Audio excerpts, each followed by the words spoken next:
అందరికీ జై శ్రీరామ్. బాలీవుడ్లో ఒక యాక్టర్ ఉన్నాడు, ఒక సోంబేరిగాడు, జాన్ అబ్రహం అనని. ఈ ఎదవ కంట చావా, ద కాశ్మీరీ ఫైల్స్ సినిమాల్లో ఎప్పుడూ ప్రోత్సహించాడంట. అలాంటి సినిమాలంటే ఇతనికి నచ్చవట.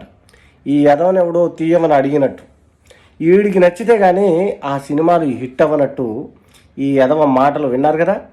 ఈ లుచ్చాగాళ్ళు, ఈ ఇన్నర్గా పేరు విన్నారు కదా, జాన్ అబ్రహం. ఇలాంటి లఫూట్ గాళ్ళకి ఎప్పుడు హిందుత్వంపై, హిందూ దేశ అంటే భారతదేశ చరిత్రపై ఈర్ష్య, అసూయ, ద్వేషం ఉండనే ఉంటుంది.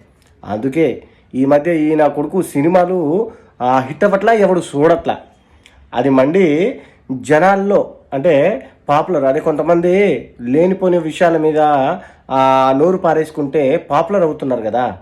ఆ విధంగా హిందుత్వంపై పడి ఏడిస్తే మళ్ళీ నేను న్యూస్లో నిలుస్తా అని చెప్పేసి, తర్వాత ఆఫర్లు వస్తాయని చెప్పేసి ఈడి చిల్లర రాజకీయం తెలియదు కానీ ఇగో ఈ విధంగా హిందుత్వంపై పడి ఏడుస్తున్న పరిస్థితి కనపడుతుంది. అర్థమైందిగా ఇప్పుడు మీకు. ఇలాంటి వెధవలందరినీ దూరం పెట్టండి. వీళ్ళ సినిమాలు చూడటం కొద్దిగా తగ్గించండి. వీళ్ళకు ఆర్థికంగా దెబ్బ కొడితే కానీ ఈయన కొడుకులకు మన దెబ్బ ఏంటో తెలియదట్టుకుంది. ఇప్పటికైనా అర్థం చేసుకొని నడుచుకోండి. అర్థమైందిగా.